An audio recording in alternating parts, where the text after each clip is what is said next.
जय महाकाल आदेश आदेश सभी मित्रों को, सभी भाइयों को। आज आप सबों के बीच बहुत ही दुर्लभ, जो कि बहुत ही गिने चुने लोगों के पास या नहीं भी होंगे, यह जो गुरु के रूप में मुझे प्राप्त हुआ है, यह बहुत ही सौभाग्य से मुझे प्राप्त हुआ। यह सब मंत्र जो आप सबों के बीच में प्रस्तुति कर रहा हूँ, एक सच्ची सटीक साधनाएं और एक सच्चे प्रयोग जो आप सबों के बीच मैं प्रस्तुत कर रहा हूँ। यह आज जो मैं मंत्र डाल रहा हूँ, यह ऐसा गुप्त मंत्र है कि जितना भी इसके बारे में कहो उतना ही कम है। यह उस घड़ी प्रयोग किया जाता है यह मंत्रों का, जब इंसान पूरी तरह से परेशान हो चुका हो, हताश हो चुका हो, पूरी तरह से टूट चुका हो।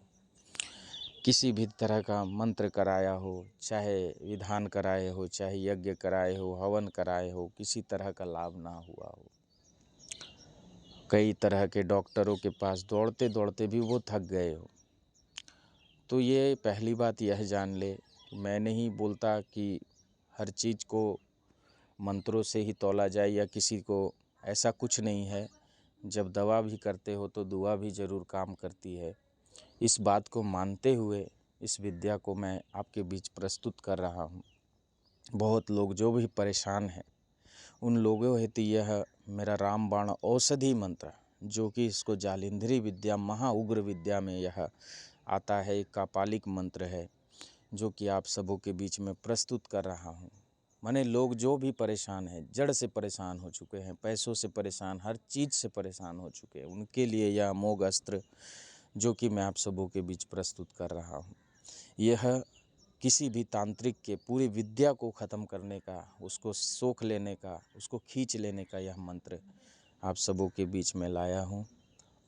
इसकी संपूर्ण विधि तो मैं बताऊंगा, पर कुछ ऐसे वानस्पतिक चीज़ हैं जो कि मैं आपको, आप जब संपर्क करोगे तभी मैं आप सबों के बीच प्रस्तुत उसको बता पाऊंगा।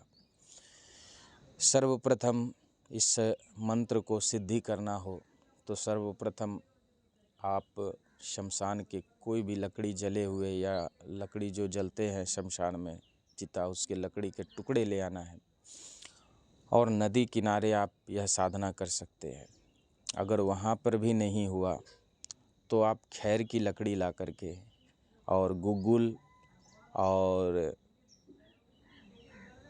आपको देवदार की लकड़ी और सरपोंखे की पंचांग, सरपोंखा जो एक वनस्पति होता है, सरपोंखा, सफ़ेद सरपोंखा मिल जाता है, सफ़ेद सरपोंखे के पंचांग, और उसके बाद गिलोई जिसको गड़ूची बोलते हैं, गड़ूची के पंचांग, इन सभी वस्तुओं को मिला करके और उसमें काली राई भी मिलाएं और सरसों के तेल मिला करके इस मंत्र का पहले तो रिंगण मारे, दिशा बंधन करें, और कोई भी अगर बंधन बांध रहे हो तो महाकाली के मंत्र से या काल भैरव के मंत्र से ही बंधन मारे।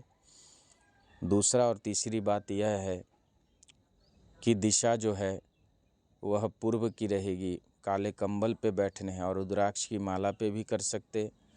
अगर आप रुद्राक्ष की माला नहीं तो उंगलियों पर भी आप कर सकते हो। ठीक है, पहला तो ये कि इस मंत्र का 108 बार आप जाप करोगे किसी से बिना बोले, और यह जब भी मंत्र करोगे अमावस्या के दिन ही करना है। तो 108 बार जब कर लोगे, उसके पश्चात नदी में जा कर के करने के बाद वहीं पर ही हवन वगैरह सभी चीज़ वहीं पर छोड़ करके, और जल को वहाँ एक लोटे में जल रहेगी, उसको वहीं पे छोड़ करके आपको सीधा नदी को जाना है।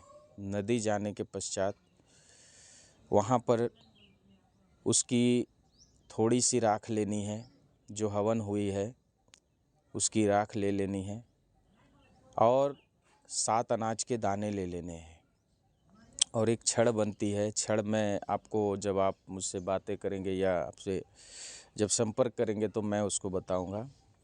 वहाँ पर नदी में कमर भर पानी में खड़े होकर ये 7 अनाज के दाने और राख 21 बार इस मंत्र का जाप करके छोड़ेंगे, तो यह मंत्र पूरी तरह से सिद्ध हो जाएगी, पूरी तरह से, मैंने 100% यह गारंटेड यह सिद्ध हो जाएगी। हो सकता है आपको कभी लगे कि जल में से कोई भी चीज़ निकल कर के आपको ऐसा बदमाशी करे, तो नहीं, ऐसा नहीं होगा। आपको ऐसा भय लगेगा और कभी कभी ऐसा लगेगा कोई पीछे खड़ा है या बहुत बड़े नाग आपके सामने खड़े हैं। ऐसा ऐसा दृश्य आपके मन में विचार के रूप में प्रकट हो सकता है, ठीक है। तो उससे भय नहीं खाना है। और जब यह मंत्र 21 बार कंप्लीट हो जाएगा तो लास्ट में जितने सामग्री है सभी को उसमें प्रवाहित कर देने का है और सीधा बाहर निकल के आने का है। और जो हवन सामग्री है उसमें से थोड़े से राख आपको रख लेने हैं।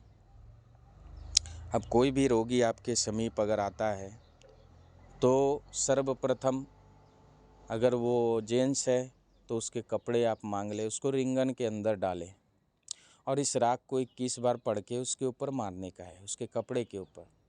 उसके पश्चात एक छड़ी है, उसको उसके ऊपर 21 बार मारने का है।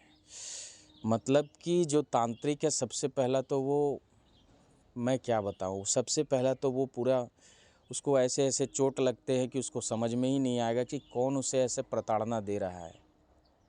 उसके पश्चात उसकी पूरी सिद्धियाँ इस रिंगण के अंदर प्रवेश कर जाती है। अब क्या करने का है, आपकी शरीर भी बंधी हो, उसके बाद उसके कपड़े के टुकड़े को एक बोतल में धर के एक बंधन मंत्र से बांध करके उस बोतल में 7 अनाज के दाने डालने हैं, 1 लौंग डालना है, 1 सुई डाल देनी है और उसका ठिप्पी बंद करना और बंदिश मंत्र फिर मारने का है। कैल भैरव का मंत्र हो या महाकाली का बंधन मंत्र से, तो उसकी पूरी सिद्धियाँ कैप्चर आ जाती है, पूरे शक्तियाँ उसके बंद हो जाती है।